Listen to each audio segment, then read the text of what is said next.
ನಮಸ್ಕಾರ ಆತ್ಮೀಯ ವಿದ್ಯಾರ್ಥಿಗಳೇ, ತಮಗೆಲ್ಲ ತಿಳಿದಿರುವಂತೆ ನಾನು ಮುಂದಿನ ಪಾಠವನ್ನು ಮಾಡಲು ಬಯಸುತ್ತೇನೆ. ಅದು ಡಾಕ್ಟರ್ BR ಅಂಬೇಡ್ಕರ್ ಅಂತಕ್ಕಂಥ 10ನೇ ತರಗತಿಯ ಪಠ್ಯವನ್ನು ಇಂದು ಕನ್ನಡಕ್ಕೆ ಅನುವಾದ ಮಾಡಲು ಪ್ರಯತ್ನಿಸ್ತಾ ಇದ್ದೀನಿ. ಇದನ್ನು ಬರೆದಿರೋರು ಶ್ರೀ ಆರ್ ವೆಂಕಟರಾಮನ್ ಅಂತಕ್ಕಂಥವರು ಇದರ ಲೇಖಕರು ಆಗಿರ್ತಾರೆ. ವಿದ್ಯಾರ್ಥಿಗಳೇ, ನಾನು ಮಾಡಿರ್ತಕ್ಕಂಥ ಹಿಂದಿನ ವಿಡಿಯೋಗಳಿಗೆ ಒಳ್ಳೆಯ ರೆಸ್ಪಾನ್ಸ್ ಸಿಕ್ಕಿದೆ. ಹಾಗಾಗಿ ನನಗೆ ಇನ್ನಷ್ಟು ಪಾಠಗಳನ್ನು ಮಾಡಲು ಖುಷಿ ಅನ್ನಿಸ್ತಾ ಇದೆ. ಹಾಗೆ ತಾವು ನೋಡುವವರೆಲ್ಲರೂ ಸಬ್ಸ್ಕ್ರೈಬ್ ಮಾಡಿಕೊಳ್ಳ್ರಿ, ಮತ್ತು ಶೇರ್ ಮಾಡಿಕೊಳ್ಳ್ರಿ ಮತ್ತು ಲೈಕ್ಸ್ಗಳನ್ನು ಕೊಡ್ರಿ. ನಾನೀಗ ನೇರವಾಗಿ ಪಾಠವನ್ನು ಆರಂಭಿಸ್ತೇನೆ. ಸಮಯ ವ್ಯರ್ಥ ಮಾಡೋದು ಬೇಡ. ಪ್ಯಾರಾಗ್ರಾಫ್ ನಂಬರ್ ಫಸ್ಟನ್ನು ನೋಡ್ತಾ ಹೋಗೋಣ. ವಿದ್ಯಾರ್ಥಿಗಳೇ, ಒಂದನೇ ಪ್ಯಾರಾಗ್ರಾಫನ್ನು ನೋಡೋಣ. One trait which marked Baba Saheb during his student days and in fact throughout his life was that he was a voracious reader. He had an insatiable thirst for books. He bought books by curtailing his daily needs. In New York, he is said to have purchased about 2,000 old books, and it is recorded that at the time of the second round table conference in London, he bought so many books that they had to be sent to India in 32 boxes. ವಿದ್ಯಾರ್ಥಿಗಳೇ, ಸ್ವಲ್ಪ ಗಮನಿಸಬೇಕಿಲ್ಲಿ. Trait ಅಂತಕ್ಕಂಥ ಶಬ್ದದ ಅರ್ಥ ಗುರುತು ಅಂತಕ್ಕಂಥ ಅರ್ಥ ಬರ್ತದೆ. Trait ಅಂದರೆ ಗುರುತು ಅಂತಕ್ಕಂಥದ್ದು. ಅದು ಮಾರ್ಕ್ ಮಾಡಲಾಗಿದೆ ಅಂದರೆ ಅದನ್ನು ಗುರುತಿಸಲಾಗಿದೆ. ಅವರ ಒಂದು ಟ್ರೇಟ್ ಅಂದರೆ ಲಕ್ಷಣ, ಅವರ ಒಂದು ಲಕ್ಷಣವನ್ನು ಗುರುತಿಸಲಾಗಿದೆ. ಏನದು ಅಂದರೆ ಬಾಬಾ ಸಾಹೇಬರವ್ರದ್ದು during his student days and ಅವರ ವಿದ್ಯಾರ್ಥಿ ಜೀವನದಲ್ಲಿ, ವಿದ್ಯಾರ್ಥಿ ಆಗಿದ್ದ ಸಮಯದಲ್ಲಿ, ಡ್ಯೂರಿಂಗ್ ಅಂದರೆ ಅವಧಿಯಲ್ಲಿ ಅನ್ನೋ ಅರ್ಥ ಬರುತ್ತೆ. ವಿದ್ಯಾರ್ಥಿ ಆಗಿದ್ದಾಗ, ವಿದ್ಯಾರ್ಥಿ ಆಗಿರುವ ಸಮಯದಲ್ಲಿ, ಇನ್ ಫ್ಯಾಕ್ಟ್ ನಿಜವಾಗಿ ಹೇಳಬೇಕಂದ್ರೆ ಥ್ರೂ ಔಟ್ ಈಸ್ ಲೈಫ್, ಜೀವನ ಪರ್ಯಂತ, ವಾಸ್ ಅವ್ರ ಮಾರ್ಕ್ ಏನಾಗಿತ್ತು ಅಂದರೆ ದ್ಯಾಟ್ ಏನಂದರೆ ಹಿ ವಾಸ್ ಅ ವೊರೇಸಿಯಸ್ ರೀಡರ್. ಅವರೊಬ್ಬರು ವೊರೇಸಿಯಸ್ ರೀಡರ್ ಆಗಿದ್ದರು. ವೊರೇಸಿಯಸ್ ಅಂದರೆ ಭಾಳಷ್ಟು ಎಡೆಬಿಡದ ಓದುಗರಾಗಿದ್ದರು, ನಿರಂತರ ಓದುಗರಾಗಿದ್ದರು. ನಮಗೆ ಓದುವವರು ಅಥವಾ ಓದುವ ಹವ್ಯಾಸವುಳ್ಳವರು ಯಾರಾದರೂ ಇದ್ದಾರೆ ಅಂದರೆ ನಮಗೆ ನೆನಪಿ ಬರೋದು ನೇರವಾಗಿ ಡಾಕ್ಟರ್ BR ಅಂಬೇಡ್ಕರ್ ಅವರನ್ನು ನಾವು ನೆನಪಿಸ್ತೀವಿ. He had an insatiable thirst for books. ಇವರು ಅಂಬೇಡ್ಕರ್ ಅವರು ಹೊಂದಿದ್ರು ಏನು? ಇನ್ಸೆಟಿಯಬಲ್ ಥಸ್ಟ್, ತೃಪ್ತಿಪಡಿಸಲಾಗದ ದಾಹವನ್ನು ಹೊಂದಿದ್ರು. ಫಾರ್ ಬುಕ್ಸ್, ಪುಸ್ತಕಗಳಿಗೆ. ಅಷ್ಟು ಪುಸ್ತಕ ಮೇಲೆ ಅವರಿಗೆ ದಾಹ ಇತ್ತು. ತೃಪ್ತಿಪಡಿಸಲಿಕ್ಕೆ ಆಗದೇ ಇರತಕ್ಕಂಥ ದಾಹ ಅಂದರೆ ಅಷ್ಟು ಪುಸ್ತಕಗಳನ್ನು ಪ್ರೀತಿಸ್ತಾ ಇದ್ದರು, ಅಷ್ಟು ಪುಸ್ತಕಗಳನ್ನು ಓದ್ತಾ ಇದ್ದರು ಅನ್ನೋ ಅರ್ಥದಲ್ಲಿ ಹೇಳ್ತಾರೆ. He bought books by curtailing his daily needs. He bought ಅವ್ರು ಖರೀದಿಸಿದ್ರು. ಬುಕ್ಸ್, ಪುಸ್ತಕಗಳನ್ನು ಖರೀದಿಸ್ತಾ ಇದ್ದರು. ಬೈ ಕರ್ಟೆಲಿಂಗ್, ಕಡಿತಗೊಳಿಸಿ. ಕರ್ಟೆಲಿಂಗ್ ಅಂದರೆ ಕಡಿಮೆ ಮಾಡಿ, ಕಡಿತಗೊಳಿಸಿ. ಹೀಸ್ ಡೈಲಿ ನೀಡ್ಸ್, ಅವರ ದಿನನಿತ್ಯದ ಅವಶ್ಯಕತೆಗಳನ್ನು ಕಡಿತಗೊಳಿಸಿ ಭಾಳಷ್ಟು ಪುಸ್ತಕಗಳನ್ನು ಅವರು ಖರೀದಿಸ್ತಾ ಇದ್ದರು. In New York he is said to have purchased about 2,000 old books. ನ್ಯೂಯಾರ್ಕ್ನಲ್ಲಿದ್ದಾಗ ಅವ್ರಿಗೆ ಸಂಬಂಧಪಟ್ಟಂತೆ ಒಂದು ಮಾತು ಹೇಳ್ತಾರೆ. ಟು ಹ್ಯಾವ್ ಪರ್ಚೇಸ್ಡ್, ಅವರು ಖರೀದಿಸಿದ್ರು. ಎಷ್ಟು ಅಂದರೆ ಅಬೌಟ್ 2,000 ಓಲ್ಡ್ ಬುಕ್ಸ್. ನ್ಯೂಯಾರ್ಕ್ನಲ್ಲಿ ಇರುವಾಗ ಸುಮಾರು ಅಬೌಟ್ 2,000 ಓಲ್ಡ್ ಬುಕ್ಸ್, 2,000 ಹಳೆಯ ಪುಸ್ತಕಗಳನ್ನು ಖರೀದಿಸಿದ್ರು. ಓದೋ ಸಲುವಾಗಿ ಹಳೆಯ ಪುಸ್ತಕಗಳನ್ನು ಅವರು ಖರೀದಿಸಿದ್ರು. ಆ್ಯಂಡ್ ಮತ್ತು ಇಟ್ ಈಸ್ ರೆಕಾರ್ಡೆಡ್, ಅದನ್ನು ರೆಕಾರ್ಡ್ ಮಾಡಲಾಗಿದೆ. ಏನಂದರೆ that at the time of the second round table conference in ಲಂಡನ್ನಲ್ಲಿ ನಡೆದಿರ್ತಕ್ಕಂಥ ಸೆಕೆಂಡ್ ರೌಂಡ್ ಟೇಬಲ್ ಕಾನ್ಫರೆನ್ಸ್ನಲ್ಲಿ ಇರುವಾಗ ಅವರು ಖರೀದಿಸಿದರು ಸೋ ಮೆನಿ ಬುಕ್ಸ್, ಭಾಳಷ್ಟು ಪುಸ್ತಕಗಳು. That they had to be sent to India in 32 boxes. ಭಾಳಷ್ಟು ಖರೀದಿಸಿದರು. ಎಷ್ಟಂದರೆ they had to be sent, ಅವುಗಳನ್ನು ಕಳಿಸಬೇಕಾಗಿತ್ತು ಟು ಇಂಡಿಯಾ, ಭಾರತಕ್ಕೆ, ಇನ್ 32 ಬಾಕ್ಸಸ್, 32 ಬಾಕ್ಸ್ಗಳನ್ನು ತುಂಬಿ ಭಾರತಕ್ಕೆ ಕಳಿಸಬೇಕಾಗಿತ್ತು. ಅಷ್ಟು ಬುಕ್ಗಳನ್ನು ಅವರು ಖರೀದಿಸಿದರು. ಯಾವಾಗಂದರೆ during the time, I think during the second round table conference, ಎರಡನೇ ದುಂಡು ಮೇಜಿನ ಏನು ಸಭೆ ಏನು ನಡೀತಲ್ಲ, ಪರಿಷತ್ತು ಏನು ನಡೀತಲ್ಲ, ಆ ಸಮಯದಲ್ಲಿ ಇವರು ಭಾಳಷ್ಟು ಬುಕ್ಸ್ಗಳನ್ನು ಖರೀದಿ ಮಾಡಿದರು ಅಂತಕ್ಕಂಥದ್ದು. ವಿದ್ಯಾರ್ಥಿಗಳು ತಮಗೆ ಇದು ಮೇಲಿನ ಪ್ಯಾರಾಗ್ರಾಫ್ ಅರ್ಥ ಆಯಿತು ಅಂದ್ಕೊಳ್ತೀನಿ. ನಾನು ಎರಡನೇ ಪ್ಯಾರಾಗ್ರಾಫಿಗೆ ಹೋಗ್ತೀನಿ. It is important to record here one major influence on doctor Ambedkar. It is important to record, ಇಲ್ಲಿ ಒಂದು ಅವರಿಗೆ ಒಂದು ದಾಖಲಿಸಬೇಕು. Important to record here one major influence, ಒಂದು ಮಹತ್ವದ, ಮೇಜರ್ ಅಂದರೆ ಒಂದು ಪ್ರಮುಖವಾದ, ಇನ್ಫ್ಲೂಯೆನ್ಸ್ ಪ್ರಭಾವ ಆನ್ ಡಾಕ್ಟರ್ ಅಂಬೇಡ್ಕರ್ ಅವ್ರ ಮೇಲೆ ಆಗಿರ್ತಕ್ಕಂಥ ಒಂದು ಮಹತ್ವದ ಒಂದು ಪ್ರಭಾವವನ್ನು ಇಲ್ಲಿ ರೆಕಾರ್ಡ್ ಹೇಳ್ತೀವಿ. ಅವರೊಂದು ಒಂದು ಪ್ರಭಾವವನ್ನು ನಾವು ಹೇಳಬೇಕಾಗ್ತದೆ ಅಂತಕ್ಕಂಥ ಅರ್ಥದಲ್ಲಿ ಆಥರ್ ಅವರು ಹೇಳ್ತಾರೆ. While in the U S ಎಲ್ಲಿದ್ದಾಗ he was drawn to the 14th amendment of Constitution of the USA which gave freedom to the black Americans. ಇದು ಬಹಳಷ್ಟು ಮಹತ್ವದ್ದು, ವಿದ್ಯಾರ್ಥಿಗಳು ನೆನಪಿಡಬೇಕು. ವೈಲ್ ಇನ್ ದ USA, ಅವರು ಅಮೇರಿಕಾದಲ್ಲಿದ್ದು ಇರುವಾಗ he was drawn ಅಂದರೆ drawn ಅಂತ. Draw ಅಂದರೆ ಎಳೆ, ಇಲ್ಲಿ ನಾವು ಎಳೆಯುವುದು ಅನ್ನೋ ಅರ್ಥ ಸರಿ ಬರೋದಿಲ್ಲ, ಅದಕ್ಕಾಗಿ ನಾವು ಸೆಳೆತ ಅನ್ಬೋದು. ಹಿ ವಾಸ್ ಡ್ರಾನ್, ಅವರು ಸೆಳೆತಕ್ಕೊಳಗಾದರು. To the 14th amendment of the constitution of the USA, America. USA ಅಂದರೆ ಯುನೈಟೆಡ್ ಸ್ಟೇಟ್ಸ್ ಆಫ್ ಅಮೇರಿಕಾ, ನೆನಪಿಡಬೇಕು. ಅದರ ಅಬ್ರಿವೇಷನನ್ನು ನೆನಪಿಡಬೇಕು ವಿದ್ಯಾರ್ಥಿಗಳೇ, United States of America. He was drawn to the 14th amendment of the constitution of USA. ಅಮೇರಿಕಾದ ಸಂವಿಧಾನ, constitution ಅಂದರೆ ಸಂವಿಧಾನ, ಅಮೇರಿಕಾ ಸಂವಿಧಾನದ 14ನೇ ಅಮೆಂಡ್ಮೆಂಟ್, 14ನೇ ತಿದ್ದುಪಡಿ ಅವರನ್ನು ಸೆಳೆದಿತ್ತು. ಅವ್ರ ಅಮೆಂಡ್ಮೆಂಟ್ ಆ್ಯಕ್ಟ್ ಅವ್ರನ್ನ ಸೆಳೆದಿತ್ತು. ಅಂದರೆ ಆ ತಿದ್ದುಪಡಿ ಕಾಯ್ದೆ, 14ನೇ ತಿದ್ದುಪಡಿ ಕಾಯ್ದೆ, ಅಮೇರಿಕಾ ಸಂವಿಧಾನದ 14ನೇ ತಿದ್ದುಪಡಿ ಕಾಯ್ದೆ ಅವರನ್ನು ಸೆಳೆದಿತ್ತು. Which gave freedom to the black Americans. ಅದು ಏನದು, ಆ ಕಾನ್ಸ್ಟಿಟ್ಯೂಷನ್ ಅಮೆಂಡ್ಮೆಂಟ್ ಏನಾಗಿತ್ತಲ್ಲ, ತಿದ್ದುಪಡಿ ಏನಾಗಿತ್ತಲ್ಲ, ಸಂವಿಧಾನ ತಿದ್ದುಪಡಿ, ಅದು ಕೊಟ್ಟಿತ್ತು. ವಿಚ್ ಗೇವ್, ಅದು ಕೊಟ್ಟಿತ್ತು. ಫ್ರೀಡಮ್, ಸ್ವಾತಂತ್ರ್ಯವನ್ನು, ಟು ದ ಬ್ಲ್ಯಾಕ್ ಅಮೇರಿಕನ್ಸ್, ಕಪ್ಪು ಅಮೇರಿಕನ್ನರಿಗೆ ಅದು ಸ್ವಾತಂತ್ರ್ಯವನ್ನು ಕೊಟ್ಟಿತ್ತು. ಕರಿಯರಾಗಿರ್ತಕ್ಕಂಥ ಅಮೇರಿಕನ್ನರಿಗೆ ಅದು ಸ್ವಾತಂತ್ರ್ಯವನ್ನು ಕೊಟ್ಟಿತ್ತು. ಅಲ್ಲಿವರೆಗೆ ಅವರಿಗೆ ಸ್ವಾತಂತ್ರ್ಯ ಇರಲಿಲ್ಲ ಅಂತಕ್ಕಂಥದ್ದು. ಇದರಿಂದ ಅವರು ಪ್ರಭಾವಿತರಾಗಿದ್ದರು, ಅವರು ಸೆಳೆತಕ್ಕೊಳಗಾಗಿದ್ದರು. ಹಾಗೆ ವಿದ್ಯಾರ್ಥಿಗಳೇ ನೆಕ್ಸ್ಟ್ ನೋಡೋಣ. He saw at once the parallel of the situation for the depressed classes in India. Ambedkar ಅವ್ರ ಮೇಲೆ ಇದು ಪ್ರಭಾವ ಆಗಿತ್ತು. ಹಿ ಸಾ ಆಟ್ ಒನ್ಸ್, ಒಮ್ಮೆಲೆ ಅವರಿಗೆ ಕಾಣಿಸ್ತು ಏನಂದರೆ the parallel of the situation, ಅದಕ್ಕೆ ಸಮಾನವಾಗಿರ್ತಕ್ಕಂಥ ಸನ್ನಿವೇಶ. ಫಾರ್ ದಿ ಡಿಪ್ರೆಸ್ಡ್ ಕ್ಲಾಸಸ್, ಆ ಕಪ್ಪು ಅಮೇರಿಕನ್ನರಿಗೆ ಸಮಾಂತರವಾಗಿರ್ತಕ್ಕಂಥ ಒಂದು ನಮ್ಮಲ್ಲಿ ಡಿಪ್ರೆಸ್ಡ್ ಕ್ಲಾಸ್ ಇತ್ತು, ತುಳಿತಕ್ಕೊಳಗಾದ ಕ್ಲಾಸ್, ವರ್ಗದವರು, ದೌರ್ಜನ್ಯಕ್ಕೆ ಒಳಗಾಗಿರ್ತಕ್ಕಂಥ ವರ್ಗದವರು, ಭಾರತದಲ್ಲಿರ್ತಕ್ಕಂಥ ದೌರ್ಜನ್ಯಕ್ಕೆ ಒಳಗಾಗಿರ್ತಕ್ಕಂಥ ವರ್ಗದವರ ಸಿಚುವೇಶನ್ ಏನಾಗಿತ್ತು ಅಂದರೆ ಕರಿಯ ಅಮೇರಿಕನ್ನರ ಥರನೇ ಇತ್ತು. ಅದಕ್ಕೆ ಪ್ಯಾರಲಲ್ ಆಗಿತ್ತು, ಅದಕ್ಕೆ ಸಮಾನವಾಗಿತ್ತು, ಸಮಾಂತರವಾಗಿರ್ತಕ್ಕಂಥ ಸನ್ನಿವೇಶ ಭಾರತದಲ್ಲಿ ಅವರು ನೆನಪಿಗೆ ಬಂತು, ಅವರ ಗಮನಿಸಿದ್ರು, ಅವರು ಕಂಡುಕೊಂಡಿದ್ರು. ಆನ್ ರಿಟರ್ನಿಂಗ್ ಹೋಮ್, ಮರಳಿ ಬರುತ್ತಾ, ಹೋಮ್ ಅಂದರೆ ಇಲ್ಲಿ ಭಾರತಕ್ಕೆ ಬರುತ್ತಾ, Baba Saheb came to be greatly influenced by the life and work of Mahatma Phule.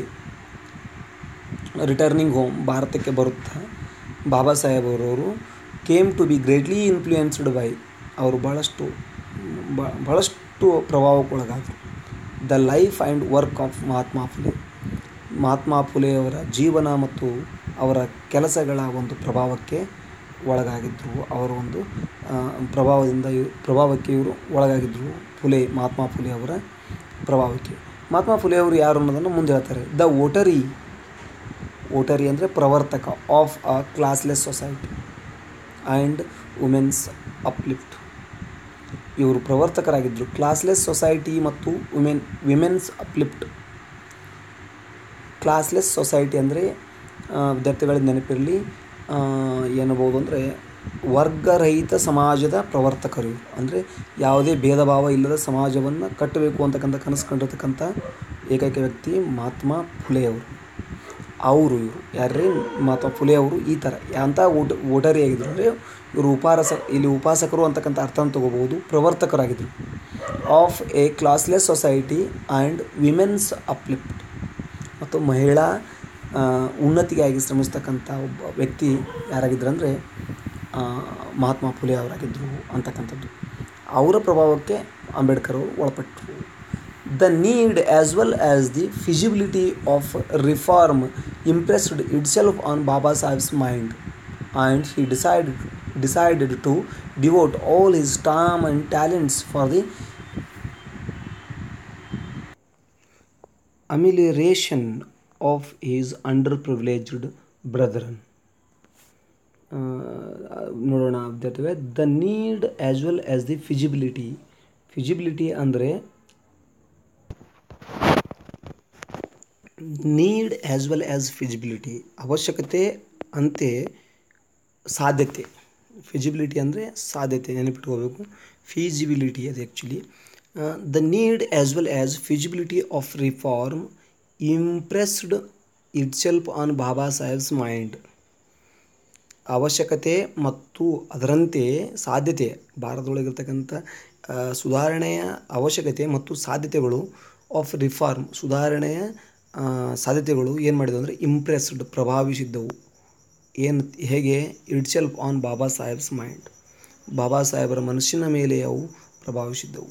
And ಮತ್ತು ಹಿ ಡಿಸೈಡೆಡ್ ಟು ಡಿವೋಟ್, ಅವರು ನಿರ್ಣಯಿಸಿದರು ಟು ಡಿವೋಟ್, ಅರ್ಪಣೆ ಮಾಡೋ ಸಲುವಾಗಿ, ಆಲ್ ಹೀಸ್ ಟೈಮ್, ಎಲ್ಲ ಅವರ ಸಮಯವನ್ನು, ಆ್ಯಂಡ್ ಟ್ಯಾಲೆಂಟ್ಸ್, ಅವರ ಜ್ಞಾನವನ್ನು, for the amelioration of his underprivileged brethren. For the amelioration ಅಂದರೆ ಪ್ರಗತಿಗಾಗಿ, ಉನ್ನತಿಗಾಗಿ, ಏಳಿಗೆಗಾಗಿ. ಯಾರ ಏಳಿಗೆಯಾಗಿ? Of his underprivileged brethren, ಅವರ, ಯಾರು? ಅಂಬೇಡ್ಕರ್ ಅವರ ಅಂಡರ್ ಪ್ರಿವಿಲೇಜ್ಡ್ ಅಂದರೆ ಅವಕಾಶ ವಂಚಿತ, ಬ್ರದರನ್ ಅಂದರೆ ಸಹೋದರರು, ಅವಕಾಶ ವಂಚಿತ ಸಹೋದರರಿಗಾಗಿ ಅವರ ಸಮಯ ಮತ್ತು ಅವರ ಜ್ಞಾನವನ್ನು ಅರ್ಪಣೆ ಮಾಡಬೇಕು ಅಂತ ನಿರ್ಣಯ ಮಾಡಿಕೊಂಡ್ರು. ಯಾರ್ರೀ? ಡಾಕ್ಟರ್ BR ಅಂಬೇಡ್ಕರ್ ಅವರು. Newspaper started by him such as the Mooknayak. ಅವರು ನ್ಯೂಸ್ ಪೇಪರನ್ನು ಸ್ಟಾರ್ಟ್ ಮಾಡಿದರು. Newspaper started by him, ಅವರಿಂದ ಆರಂಭಿಸಲ್ಪಟ್ಟ ಪತ್ರಿಕೆಗಳಂದರೆ ಸಚ್ ಆ್ಯಸ್, ಅವುಗಳಂದರೆ ಯಾವ್ಯಾವ ಗೊತ್ತೇನು ರೀ? The Mooknayak, Bahishkrit Bharat and Samata, were at once recognised as authentic voices of the depressed classes. ಈ ಮೂರು ಪತ್ರಿಕೆಗಳು, ಮೂಕನಾಯಕ, ಬಹಿಷ್ಕೃತ ಭಾರತ ಆ್ಯಂಡ್ ಸಮತಾ, ಇವು ಮೂರು ಪತ್ರಿಕೆಗಳು ಏನು ಮಾಡಿದ್ರಿ? ಆ್ಯಟ್ ಒನ್ಸ್ ರಿಕಗ್ನೈಸ್ಡ್, ಒಮ್ಮೆಲೇ ಗುರುತಿಸಲ್ಪಟ್ಟವು. ಹೇಗೆ? ಏನಂತ ಗುರುತಿಸಲ್ಪಟ್ಟವು? ಆ್ಯಸ್ ಅಥೆಂಟಿಕ್ ವಾಯ್ಸಸ್, ನಿರ್ದಿಷ್ಟ ಅವರದೇ ವಾಯ್ಸಸ್ಗಳು, ಧ್ವನಿಗಳು. ಯಾರು ರೀ? Authentic voices of the depressed classes, ತುಳಿತಕ್ಕೊಳಗಾದ ವರ್ಗಗಳವರ ಧ್ವನಿಗಳಾಗಿ ಗುರುತಿಸಲ್ಪಟ್ಟು. ಯಾವ ಮೂರು ಪತ್ರಿಕೆಗಳು ನೆನಪಿಡಬೇಕು? ಮೂಕನಾಯಕ, ಬಹಿಷ್ಕೃತ ಭಾರತ್ ಆ್ಯಂಡ್ ಸಮತಾ. ಇದನ್ನು ನೆನಪಿಟ್ಕೋಬೇಕು. ಅದೇ ಥರನ ಲೈಕ್ ವೈಸ್ ಅದರಂತೆ ಇನ್ಸ್ಟಿಟ್ಯೂಷನ್ಸ್ ಅಂದರೆ ಸಂಸ್ಥೆಗಳು. ಬೇಕಾದ್ರೆ ನೋಟ್ ಮಾಡ್ಕೋಬೋದು ನೀವು, ಅದನ್ನು ನಾವು ಓದುವಾಗ ಹೇಳ್ತಾ ಹೋಗ್ತಿರ್ತೀನಿ, ನೋಟ್ ಮಾಡ್ಕೋಬೋದು. Institutions set up by him, institutions ಅಂದರೆ ಸಂಸ್ಥೆಗಳು. ಸೆಟಪ್ ಅಂದರೆ ಆರಂಭಿಸಲ್ಪಟ್ಟಿದ್ದು. ಬೈ ಹಿಮ್, ಯಾರಿಂದ? ಅವರಿಂದ, BR ಅಂಬೇಡ್ಕರ್ ಅವರಿಂದ. ಸಚ್ ಆ್ಯಸ್, ಅಂಥವುಗಳಂದ್ರೆ ದ ಹಿತಕಾರಿಣಿ ಸಭಾ ಅಂತಕ್ಕಂಥ ಒಂದು ಪತ್ರಿಕೆ, ಸಂಸ್ಥೆ. And the Independent Labour Party of India, ಅಂತಲೇ ನೆನಪಿಡ್ರಿ ವಿದ್ಯಾರ್ಥಿಗಳು. ಇದನ್ನು ಯಾವುದೇ ಕಾರಣಕ್ಕೂ ಕನ್ನಡೀಕರಿಸಕ್ಕೆ ಹೋಗ್ಬಿಟ್ರಿ. ಅದನ್ನು independent Labour Party of India ಅಂತಕ್ಕಂಥ ಒಂದು ಸಂಸ್ಥೆ, ಸ್ವತಂತ್ರ ಕಾರ್ಮಿಕ ಪಕ್ಷ ಅನ್ನಬಹುದು ನಾವು. ಭಾರತೀಯ ಸ್ವತಂತ್ರ ಕಾರ್ಮಿಕ ಪಕ್ಷ ಅಂತ ಕನ್ನಡಕ್ಕೆ ಅನುವಾದ ಮಾಡ್ಬೋದು, ಆದರೆ ಬೇಡ, ಈಗ ನೆನಪಿಡೋಣ. The Independent Labour Party of India became vehicles of change, ಅವುಗಳು ಮಾಧ್ಯಮಗಳಾದವು. ವೆಹಿಕಲ್ಸ್ ಅಂದರೆ ವಾಹನಗಳು ಅರ್ಥ ಬರುತ್ತೆ, ಆದರೆ ಇಲ್ಲಿ ಮಾಧ್ಯಮವಾಗು, ಅವುಗಳಿಗೆ ಒಂದು ಮಾಧ್ಯಮಗಳಾದವು. ಎದರ ಮಾಧ್ಯಮಗಳು? ಬದಲಾವಣೆಯ ಮಾಧ್ಯಮಗಳಾದವು. ಈ ಎರಡೂ ಸಂಸ್ಥೆಗಳು, ಹಿತಕಾರಿಣಿ ಸಭಾ ಮತ್ತು Independent Labour Party of India ಅಂತಕ್ಕಂಥವು ಏನಾದವು ಅಂದರೆ ವೆಹಿಕಲ್ಸ್ ಆಫ್ ಚೇಂಜ್, ಬದಲಾವಣೆಯ ವೆಹಿಕಲ್ಗಳಾದವು, ಮಾಧ್ಯಮಗಳಾದವು ಅಂತಕ್ಕಂಥ ಅರ್ಥ ಬರುತ್ತೆ. ಡ್ಯೂರಿಂಗ್ ದಿ ಸೇಮ್ ಪೀರಿಯಡ್, ಅದೇ ಸಮಯಕ್ಕೆ ಗಾಂಧೀಜಿ ವಾಸ್ ಪಯನೀರಿಂಗ್, ಗಾಂಧೀಜಿಯವರು ಆರಂಭಿಸಿದರು. ಹೀಸ್ ಎಪಿಕ್ ರಿಫಾರ್ಮ್, ಅವರ ಶ್ರೇಷ್ಠ ಒಂದು ಸುಧಾರಣಾ ಕೆಲಸವನ್ನು ಆರಂಭಿಸಿದರು. ಆಫ್ ಇಂಡಿಯನ್ ಸೊಸೈಟಿ, ಭಾರತ ಸಮಾಜದ ಒಂದು ಸುಧಾರಣೆ ಮಾಡುವ ಕೆಲಸವನ್ನು ಅದೇ ತಾನೇ ಆರಂಭಿಸಿದರು. ವಿಚ್ ಇನ್ಕ್ಲೂಡೆಡ್, ಅದು ಒಳಗೊಂಡಿತ್ತು. ಇಲ್ಲಿ ವಿಚ್ ಅಂದರೆ ಯಾವುದೂ ಅರ್ಥ ಮಾಡ್ಕೋಬಾರ್ದು, ಅದು ಅಂತಕ್ಕಂಥದ್ದು ಇದೆ. ಆ್ಯಕ್ಚುಲಿ ಕಂಜಂಕ್ಷನ್ ಆಗಿ ವರ್ಕ್ ಮಾಡ್ತಾಯಿದೆ. ವಿಚ್ ಇನ್ಕ್ಲೂಡೆಡ್, ಅದು ಒಳಗೊಂಡಿತ್ತು. ಏನು ಒಳಗೊಂಡಿತ್ತು? ಮಹಾತ್ಮ ಗಾಂಧೀಜಿಯವರು ಆರಂಭಿಸಿರ್ತಕ್ಕಂಥ ಶ್ರೇಷ್ಠ ಸುಧಾರಣೆ, ಭಾರತ ಸಮಾಜದ ಸುಧಾರಣೆ ಏನು ಮಾಡಕತ್ತಿರಲ್ಲ, ಅದು ಒಳಗೊಂಡಿತ್ತು. ಏನಂದರೆ included the uplift of depressed classes, ಏಳಿಗೆ ಮಾಡುವುದು, ಅವರ ಏಳಿಗೆಯಾಗಿ ಕೆಲಸ ಮಾಡ್ತಾಯಿತ್ತು. ಅವ್ರು ಮಾಡೋಕ್ಕೆ ಸ್ಟಾರ್ಟ್ ಮಾಡಿದರು ಅವರ ಸಮಾಜ ಸುಧಾರಣೆ ಕೆಲಸದಲ್ಲಿ. ಅಪ್ಲಿಫ್ಟ್ ಆಫ್ ಡಿಪ್ರೆಸ್ಡ್ ಕ್ಲಾಸಸ್, ದೌರ್ಜನ್ಯಕ್ಕೆ ತುಳಿತಕ್ಕೊಳಗಾದ ಕ್ಲಾಸಸ್ಗಳನ್ನು ಅಪ್ಲಿಫ್ಟ್ ಮಾಡುವುದು, ಮೇಲಕ್ಕೆತ್ತುವುದು. ಒಟ್ಟಾರೆ ಡಿಪ್ರೆಸ್ಡ್ ಕ್ಲಾಸಸ್ ಅಂದ ತಕ್ಷಣ ನಮ್ಮ ನೆನಪಿಗೆ ಬರಬೇಕು, ಏನು ನಾವು ಸಮಾಜದಿಂದ ಜಾತಿಯಿಂದ ಕೀಳು ಅಂತಕ್ಕಂಥ ಅಂದ್ಕೊಂಡಿದ್ರಲ್ಲ ನಾವು, ಅಂದರೆ ನಾವಲ್ಲ, ಸಮಾಜ ಅಂದ್ಕೊಂಡಿತ್ತಲ್ಲ, ಅವರನ್ನು ಮೇಲೆತ್ತಕ್ಕೆ ಅವರು ಒಂದು ಕಾರ್ಯಕ್ರಮವನ್ನು ಆರಂಭಿಸಿದರು. ಅದು ಸುಧಾರಣಾ ಕಾರ್ಯಕ್ರಮವನ್ನು ಭಾರತದಲ್ಲಿ ಆರಂಭಿಸಿದ್ರು ಆವಾಗಲೇ. ನೋಡ್ರಿ ಇನ್ನೊಂದ್ಸಲ ನೋಡೋಣ. Uplift of depressed classes home Gandhiji had termed, ಏನು ಡಿಪ್ರೆಸ್ಡ್ ಕ್ಲಾಸಸ್ ಇದ್ರಲ್ಲ ಅವರನ್ನೇ ಏನು ಗಾಂಧೀಜಿ ಹ್ಯಾಡ್ ಟರ್ಮ್ಡ್, ಗಾಂಧೀಜಿಯವರು ಶಬ್ದದಿಂದ ವರ್ಣಿಸಿದರು. ಅವರಿಗೊಂದು ಶಬ್ದ ಕೊಟ್ಟಿದ್ದರು, ಅದೇನೆಂದರೆ ಹರಿಜನ ಅಂತೇಳಿ ಹೆಸರು ಕೊಟ್ಟಿದ್ದರು. ಹರಿ ಅಂದರೆ ಒಂದು ದೇವರ ಹೆಸರು, ಹರಿಜನ ಅಂದರೆ ದೇವರ ಮಕ್ಕಳು, ದೇವರ ಜನರು ಇವರು ಅಂತಕ್ಕಂಥ ಅರ್ಥದಲ್ಲಿ ಗಾಂಧೀಜಿಯವರು ಹೇಳಿದ್ರು. ಹರಿಜನ ಅಂತಕ್ಕಂಥ ಶಬ್ದವನ್ನು ಗಾಂಧೀಜಿಯವರು ಕೊಟ್ಟಿದ್ದರು ಅವರಿಗೆ. ಯಾರಿಗೆ? ಅವರು ಡಿಪ್ರೆಸ್ಡ್ ಕ್ಲಾಸಸ್ ಅವರಿಗೆ. ನೆನಪಿಟ್ಕೋಬೇಕು ವಿದ್ಯಾರ್ಥಿಗಳು. 3ನೇ ಪ್ಯಾರಾಗ್ರಾಫಿಗೆ ಹೋಗ್ತೀನಿ. Baba Saheb was elected to the Bombay Legislative Assembly in the elections under the constitution of India Act 1935. Baba Saheb was elected, Baba ಸಾಹೇಬ್ರವರು ಆಯ್ಕೆಯಾಗಿದ್ದರು. To the Bombay Legislative Assembly, Bombay Legislative ಅಸೆಂಬ್ಲಿಗೆ ಅವರು ಆಯ್ಕೆಯಾಗಿದ್ದರು. ಲೆಜಿಸ್ಲೇಟಿವ್ ಅಂದರೆ ಶಾಸನಾಧಿಕಾರದ ಸಭೆಗೆ, ಶಾಸಕಾಂಗ ಸಭೆಗೆ ಆಯ್ಕೆಯಾಗಿದ್ದರು. ಇನ್ ದ ಎಲೆಕ್ಷನ್ಸ್, ಯಾವ ಎಲೆಕ್ಷನ್ದಲ್ಲಿ? In the elections under the constitution of India Act 1935, ಭಾರತ ಸಂವಿಧಾನ ಕಾಯ್ದೆ 1935ರ ಅಡಿಯಲ್ಲಿ ನಡೆದಿರ್ತಕ್ಕಂಥ ಚುನಾವಣೆಯಲ್ಲಿ ಇವರು ಎಲೆಕ್ಟ್ ಆಗಿದ್ದರು. ಬಾಂಬೆ ಲೆಜಿಸ್ಲೇಟಿವ್ ಅಸೆಂಬ್ಲಿಗೆ ಎಲೆಕ್ಟ್ ಆಗಿದ್ದರು ಅಂತಕ್ಕಂಥದ್ದು. ಅವರು ಎಲೆಕ್ಟ್ ಆಗಿದ್ದರು. Baba Saheb made effective contributions, ಬಾಬಾ ಸಾಹೇಬರು ಮಾಡಿದ್ದರು ಎಫೆಕ್ಟಿವ್, ಪರಿಣಾಮಕಾರಿ, ಕಾಂಟ್ರಿಬ್ಯೂಷನ್ಸ್, ಕೊಡುಗೆಗಳನ್ನು ಕೊಟ್ಟಿದ್ದರು. ಟು ದ ಡಿಬೇಟ್ಸ್, ಎದಕ್ಕೆ ಕಾಣಿಕೆಗಳನ್ನು ಕೊಟ್ಟಿದ್ದರು? ಡಿಬೇಟ್ಗಳಿಗೆ, ಅಲ್ಲಿ ಚರ್ಚೆಗಳೇನು ನಡೀತೀವಲ್ಲ ಅಸೆಂಬ್ಲಿಯಲ್ಲಿ, ಡಿಬೇಟ್ಸ್ ಇನ್ ದ ಅಸೆಂಬ್ಲಿಯಲ್ಲಿ ನಡೀತಕ್ಕಂಥ ಚರ್ಚೆಗಳಿಗೆ ಅವ್ರದ್ದೇ ಆಗಿರ್ತಕ್ಕಂಥ ಕಾಂಟ್ರಿಬ್ಯೂಷನ್ ಕೊಟ್ಟಿದ್ದರು. ಎಂಥವು? On a variety of subjects, ಹಲವಾರು ವಿಷಯಗಳ ಮೇಲೆ ತಮ್ಮದೇ ಆಗಿರ್ತಕ್ಕಂಥ ಕಾಂಟ್ರಿಬ್ಯೂಷನನ್ನು, ವಿಚಾರಧಾರೆಗಳನ್ನಲ್ಲಿ ವ್ಯಕ್ತಪಡಿಸಿ ತಮ್ಮದೇ ಆಗಿರ್ತಕ್ಕಂಥ ಕಾಂಟ್ರಿಬ್ಯೂಷನನ್ನು ಅಂಬೇಡ್ಕರ್ ಅವರು ಕೊಡಮಾಡಿದರು, ಕೊಡುಗೆಯನ್ನು ಕೊಟ್ಟಿದ್ದರು. ಎದಕ್ಕೆ? ಅಸೆಂಬ್ಲಿಯಲ್ಲಿ ಮಾತಾಡಿದರು. His flair for legislative work became evident to the whole nation, ಅವರ ಸಹಜ ಒಂದು ಶಾಸನಾಧಿಕಾರದ ಒಂದು ಶಾಸಕಾಂಗದ ಕೆಲಸ ಏನಿತ್ತಲ್ಲ ಅದಾಗಿತ್ತು, ಪ್ರಕಟಗೊಂಡಿತ್ತು. ಟು ದ ಹೋಲ್ ನೇಷನ್, ಇಡೀ ಭಾರತಕ್ಕೆ ಆವಾಗಲೇ ಅವರ ಒಂದು ಶಾಸನಾಧಿಕಾರದ ಕೆಲಸ, ಅವರ ಶಾಸಕಾಂಗದೊಳಗೆ ಮಾಡಿರ್ತಕ್ಕಂಥ ಸಾಧನೆ ಇಡೀ ದೇಶದೊಳಗೆ ಪ್ರಕಟಗೊಂಡಿತ್ತು, ಇಡೀ ದೇಶಕ್ಕೆ ವ್ಯಕ್ತವಾಗಿತ್ತು. ಎವಿಡೆಂಟ್ ಅಂದರೆ ವ್ಯಕ್ತವಾಗು, ಕಂಡು ಬಂದಿತ್ತು. ಟು ದ ಹೋಲ್ ನೇಷನ್, ಇಡೀ ದೇಶಕ್ಕೆ ಕಂಡು ಬಂದಿತ್ತು ಅಂತಕ್ಕಂಥ ಅರ್ಥ ಬರುತ್ತೆ. ವಿದ್ಯಾರ್ಥಿಗಳೇ, ಇದು ತಮಗೆಲ್ಲ ಅರ್ಥ ಆಯಿತು ಅಂದ್ಕೊಳ್ತೀನಿ. ತಮಗೇನಾದರೂ ತಿಳಿದೇ ಇದ್ದಲ್ಲಿ ಸ್ವಲ್ಪ ನನಗೆ ಕಮೆಂಟ್ನಲ್ಲಿ ಹೇಳಿದ್ರೆ ನಾನು ಅದನ್ನು ಪರಿಹರಿಸೋಕ್ಕೆ ಪ್ರಯತ್ನ ಮಾಡ್ತೀನಿ. ವಿದ್ಯಾರ್ಥಿಗಳೇ, ನಾನು ಮುಂದಿನ ಅವಧಿಯಲ್ಲಿ ಇನ್ನುಳಿದ ಪಾಠಗಳನ್ನು ಚರ್ಚಿಸ್ತಾ ಹೋಗ್ತೀನಿ, ಕನ್ನಡದಲ್ಲಿ ಅನುವಾದ ಮಾಡ್ತಾ ಹೋಗ್ತೀನಿ. ವಿದ್ಯಾರ್ಥಿಗಳೇ, ಆದಷ್ಟು ಶೇರ್ ಮಾಡಿ, ಲೈಕ್ ಮಾಡಿ ಮತ್ತು ಸಬ್ಸ್ಕ್ರೈಬ್ ಮಾಡ್ಕೊಳ್ಳಿ. ಧನ್ಯವಾದ. ಹ್ಯಾವ್ ಎ ವಂಡರ್ಫುಲ್ ಡೇರ್ಡ್. ಬಾಯ್, ಟೇಕ್ ಕೇರ್, ಬಾಯ್.